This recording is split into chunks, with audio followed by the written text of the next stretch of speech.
How did the vampires, who were physically smaller than the Lycans, dominate? How did they keep them captive as slaves for centuries and control them during the day when vampires would fry in sunlight? Vampires are incredibly fast, being able to jump from the top of a 10-story building to the ground and walk away without harm as if elastic, and can also leap high up into the air, moving at supernatural speeds. Selene is an assassin death dealer with her trademark look featuring a skin-tight latex black suit. As here, vampires are immortal. Selene looks pretty good to me, being over 6 centuries old. Selene's vampire powers are strong, as she is turned by probably the strongest vampire elder, Viktor, helped by his manipulative nature, experience surpassing other elders in how cunning he is and his age. Vampires possess a range of superhuman powers and are able to domineer over Lycans, as their height and mass does not determine their physical power. You see, their super smooth agility and speed, they can quickly move around and evade gunpowder and outrun Lycans. Vampires possess superhuman strength, seen where Selene can push over a moving van. Through death-dealing training for centuries, Selene is skilled in combat and weapon mastery in battling the Lycans, and we see Selene's vampiric powers evolve. More on that a bit later. Like other vampires, Selene can rapidly self-heal from most wounds in minutes, which is how vampires are immortal, seeing Selene quickly recover from a direct shotgun wound. Selene is hellbent on seeking revenge on the Lycans, growing up believing a horde of Lycans killed her family, and vampire Viktor sides Selene, whom she is eternally grateful. But where does the rage against the Lycans derive? In this story, vampires and the Lycans have a common ancestor, Patriarch Alexander Corvinus, who possessed a rare genetic mutation. As a survivor of the plague in the 5th century, enabling him to become immortal.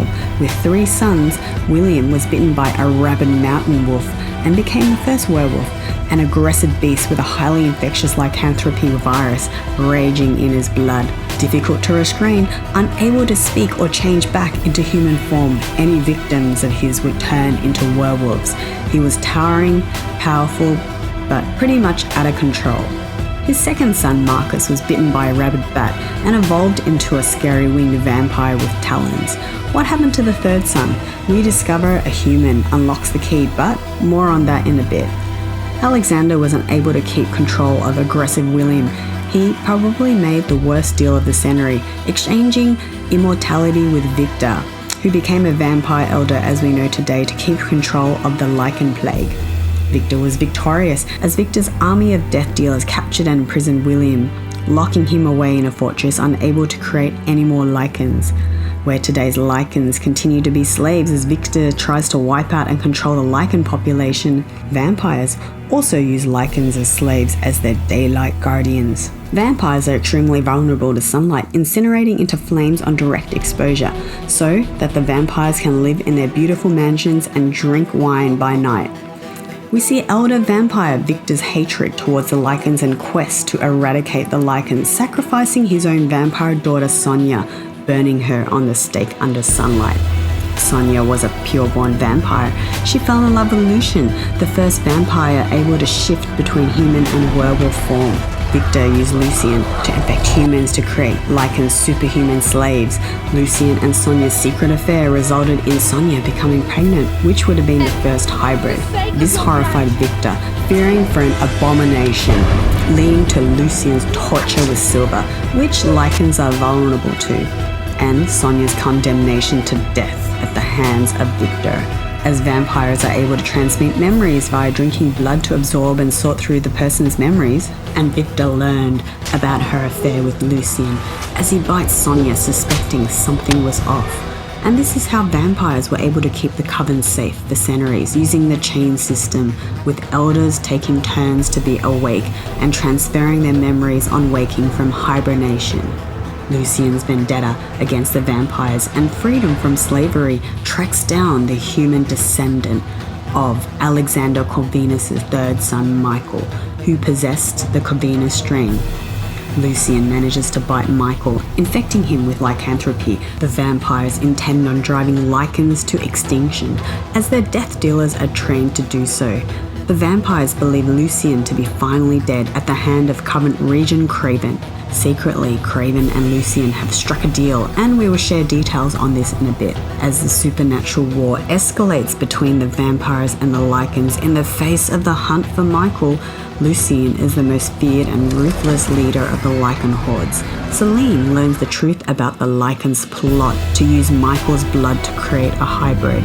Lycans and werewolves in their physical form are stronger and faster than the vampires, but this doesn't mean vampires will lose in a battle against the Lycans. Vampires have superhuman powers to help them beat the physically larger Lycans. Ever since the Lycans have been fighting for their freedom, the vampires use their speed, where they can move across the room in the blink of an eye, drop from the top of a building unharmed, and Selena's power as a death dealer can take on multiple Lycans at once. She can also cling to walls like Spider-Man or a cat, and Selene also gained immunity to sunlight, a gift from Alexander Corvinus. In the Lycan's lair, the vampire death dealers descend, and Lucien is shot with silver bullets by Craven as he betrays him. And then Michael is also shot by Craven with silver bullets due to the Lycan virus pulsing in his blood. As Craven is enraged at seeing Selene with another man, Selene learns of the betrayal of Viktor, as it was actually Viktor who killed her own family and not the Lycans as she was led to believe. In Lucien's dying wish, he tells Selene to bite Michael to turn him into a hybrid to save him. As she does, Viktor uses his super strength to throw Selene aside to stop history repeating itself in another abomination. Is it possible for a human to live after being bitten by both a vampire and a werewolf? Because Michael possessed the rare Corvinus gene raging in his blood, he comes back from the brink of death, turning into a hybrid Lycan vampire. With the combined accelerated healing powers from both species, he is able to regenerate in minutes and goes on to use his superhuman strength, agility, reflexes, more powerful than either a Lycan or vampire alone, but without the vulnerabilities to silver or sunlight. As the very first hybrid, the most powerful of all, Michael attacks Viktor with an unmatched speed and strength of even a vampire elder such as Viktor possesses, and together with Selene they kill Viktor. Lucien's plans are successful, as he can finally rest in peace knowing that Sonia and his unborn hybrid child are avenged. For Selene, she becomes hybridized and evolved vampire after drinking the blood of the original mutated gene carrier of Alexander Corvinus. Although a mere human, he is the holder of the Corvinus strain, which increases her existing superhuman abilities to greater heights and the immunity to sunlight, something which other vampires are still vulnerable. Lycans weaponize sunlight with UV bullets, but these are useless against those with the direct Corvinus strain. We also see the rage and shock in Samira's vampiric eyes as Selene narrowly escapes the mansion into direct UV sunlight after being tricked and escaping out of the mansion window. Be sure to subscribe if you enjoyed. More on vampires, check out the top vampire movies by clicking on the screen right now.